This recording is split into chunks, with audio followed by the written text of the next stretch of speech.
10 tahun yang lalu. Akhirnya banyak ketidakjelasan karena untuk begitulah.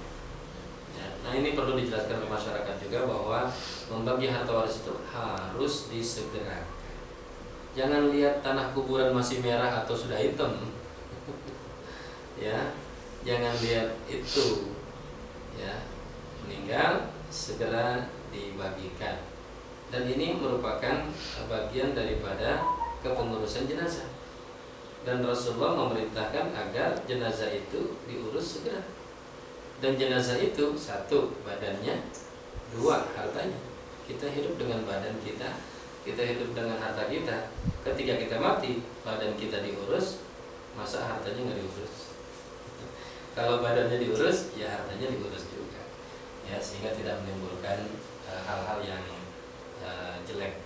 Kalau fisik nggak diurus, bau, bikin penyakit, bikin omongan di tengah masyarakat. Ketika harta nggak diurus, juga bikin bau juga, bikin omongan juga, bikin fitnah, bikin perpecahan dan seterusnya. Ya, jadi harus disegerakan, jangan ditunda-tunda pembagian warisan tersebut.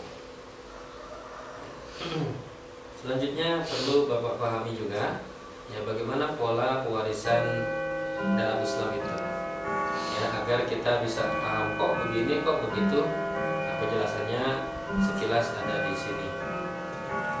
Yang pertama, siapakah ahli waris? Ahli waris itu adalah seseorang yang memiliki salah satu dari 3 perkara berikut ini.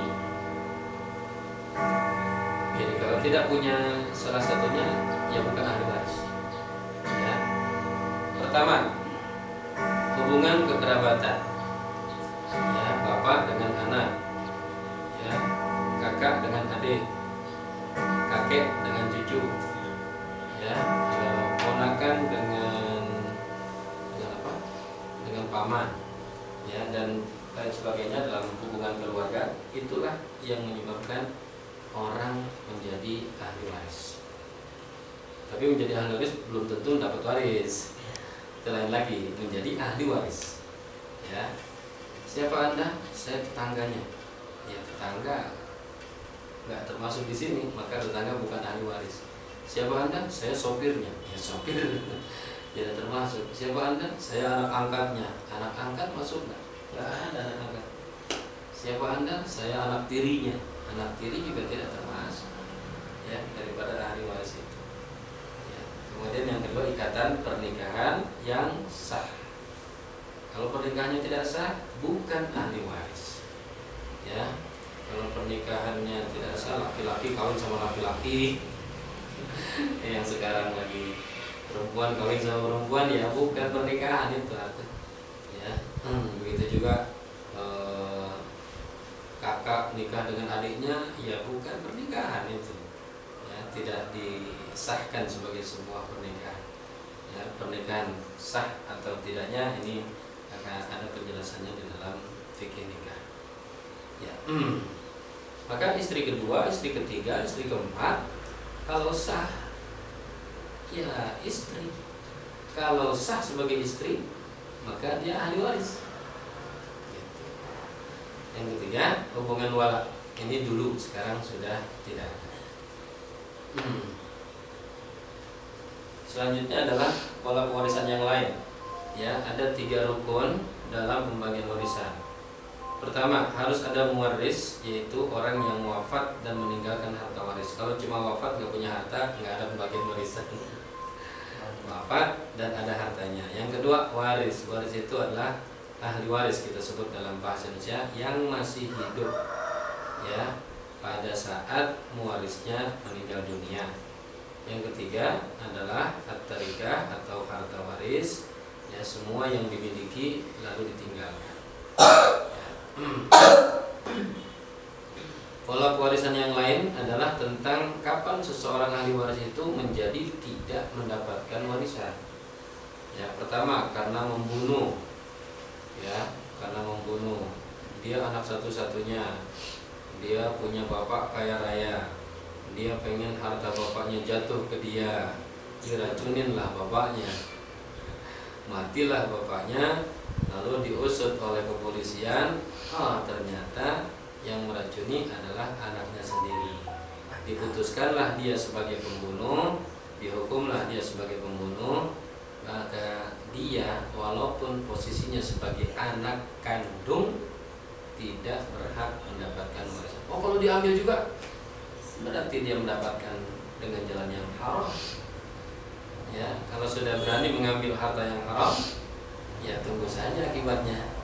Urusan Anda dengan Allah Subhanahu wa taala. Ya, Nabi bersabda, la yaris al-qatil syai'an. Ya, seseorang yang membunuh tidak dapat mewarisi. Dan ini perincian dari para ulama tentang jenis pembunuhan. Yang kedua adalah ar-riqu atau status budak. Ini tidak ada, kita lewatkan. Dan yang ketiga adalah, nah ini penting ya, ikhtilafud din, berbeda agama antara muwaris dan ahli waris. Bapaknya Muslim, anaknya Kristen. Bapaknya Kristen, anaknya Muslim. Ya, bapaknya Ahmadiyah, anaknya Muslim. Itu tidak ada warisan karena Ahmadiyah itu bukan Islam. Ya, termasuk juga Al-Qiyadah Islamiyah, kelompok Lia Eden, ya, itu di luar Islam. Nah, termasuk Rafidhah Syiah Iran itu juga di luar Islam. Ya, maka tidak ada pewarisan antara seseorang dengan orang.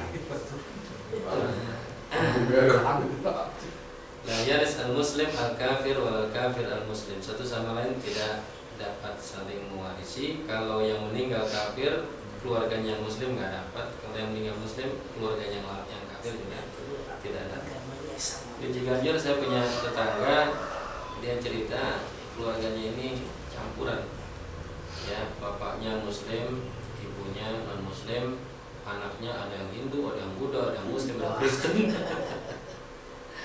Ya, lalu terserah ente lah mau agama apa, terserah ente. Akhirnya begitu campuran semuanya ada. Yang tinggal di samping saya Kristen, dan dia adik saya Muslim, kakak saya Hindu. Selanjutnya memproses pembagian warisan. Ada 3 syarat yang perlu diketahui. 1, mewarisnya harus meyakinkan sudah meninggal. Ya, kalau nggak jelas meninggalnya harus ada kejelasan dari pihak mahkamah, ya, atau pengadilan. Ya, gimana nih saudara saya udah lama nggak pulang. Ya, setelah tenggelamnya kapal Anung umpamanya, dulu dia ikut situ. Ya, tapi nggak ada, mayatnya nggak ditemukan. Gimana ini, dia meninggal atau bukan? Itu harus ada keterangan dari pengadilan. Pengadilan lah yang memberikan keterangan ini diputuskan meninggal atau tidak. Yang kedua, ahli waris yang akan mendapatkan warisan betul-betul masih hidup saat pewaris wafat. Nah, ini mungkin tidak banyak dipahami juga oleh masyarakat kita, sehingga menimbulkan menimbulkan kegaduhan. Bahasanya Jokowi menimbulkan kegaduhan. Bapak meninggal, setelah bapak meninggal, anak pertama meninggal, ya, terus anak terakhir meninggal, baru mau bagi warisan bapaknya, ya, meninggal, ketika bapaknya meninggal belum bagi waris, di sini meninggal belum juga dibagi, ya, pada saat itu siapa ahli waris dari si bapak? Ya, yang meninggal tetap ahli waris. Kenapa? Karena dia masih hidup pada saat si bapak meninggal dunia. Ya, kalau anak meninggal lebih dulu dari bapaknya, ya, maka ketika bapaknya meninggal dan pembagian waris bapak tersebut, si anak yang meninggal lebih dahulu bukan ahli waris. Ya, karena dia sudah tidak ya, pada saat warisnya meninggal dunia. Yang ketiga, adanya pihak ahli yang menjelaskan pembagian warisan atau mediator, yaitu SDM yang memiliki ilmu yang berkaitan dengan warisan. Ya, dan ini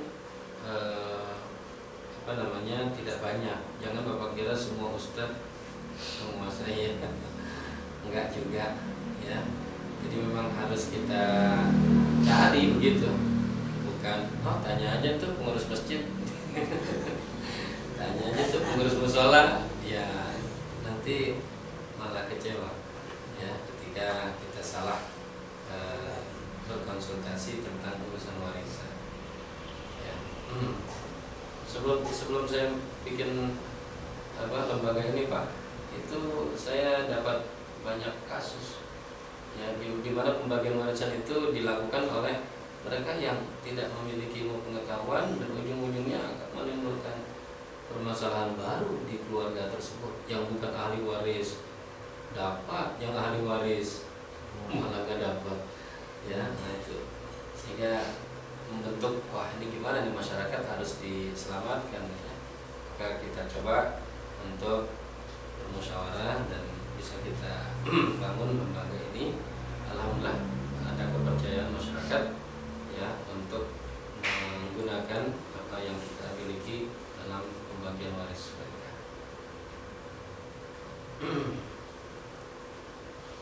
Kemudian terakhir mungkin ya perlu juga kita jelaskan hak-hak berkaitan dengan warisan mayit. Ada 4 hal yang harus diselesaikan lebih dahulu sebelum membagi warisan. 1, hak mayit itu sendiri. Jadi orang meninggal dia punya hak dari hartanya apa saja? Seluruh biaya pengurusan jenazah mayit ya hingga dikuburkan.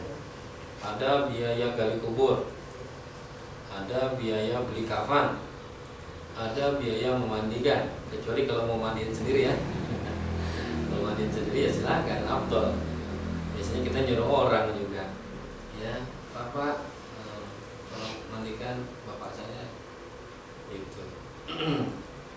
Itu kan ada biaya juga. Itu tidak diambil dari uang anaknya, dari uang siapa, dari uang dia itu ya, dari harta peninggalannya. Juga biaya pembagian harta warisan diambil dari harta warisan sendiri.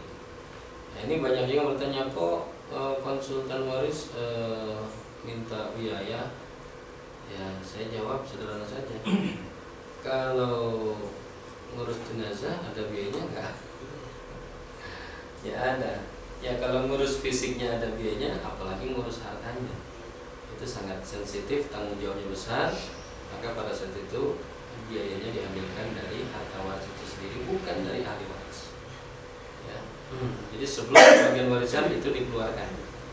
Ya berapa nih buat mandiin, buat nguburin, buat apa gitu ya. Untuk kepentingan penguburan dan untuk kepentingan pembagian harta warisan dikeluarkan, baru sisanya yang nanti akan menjadi harta waris. Yang kedua adalah hak pemilik piutang. Ya kalau almarhum itu punya utang ya bayar dulu, jangan bagi dulu, bayar dulu, lunasi dulu. Ya banyak yang bicarakan ya di masjid. Saya adalah anak almarhum, ya maka bapak-bapak yang punya piutang pada bapak saya silahkan berhubungan dengan saya gitu. Nah, ya itu bagus ya, harus diselesaikan dulu piutangnya. Dan yang ketiga adalah hak penerima wasiat. Ya kalau ada orang yang diwasiati, mungkin wasiat buat sopir, mungkin wasiat buat pembantu rumah tangga karena udah 20 tahun kerja dengan rumah tangga bapak dan ibu. Ya kita sayang, kita hormati. Ya sementara kita nggak pernah ngasih apa-apaan ya ke beliau umpamanya. Akhirnya ketika kita akan meninggal, kita mengatakan harta ini sekian kasih Mbak Boe umpamanya. Itu bisa. Atau wasiat dalam bentuk yang lain ya, saya pengen bikin pesantren ya, tapi nggak disebutkan nilainya. Saya pengen bangun masjid ya, anak-anak nanti bapak pengen bangun masjid, tapi belum kejadian gitu ya, tapi dipesankan tuh sama anaknya. Nah itu juga dialokasikan ya umpamanya gitu, dan lain-lain ya, untuk wasiat. Yang terakhir hak ahli waris. Nah ini adalah sisa dari hak mayit, sisa dari piutang, sisa dari hak penerima wasiat. Sudah semuanya, baru inilah yang menjadi harta waris. waris dan disebut dengan warisan. Allah alam bisawab, mudah-mudahan bermanfaat. Ya. Ada yang mau didiskusikan?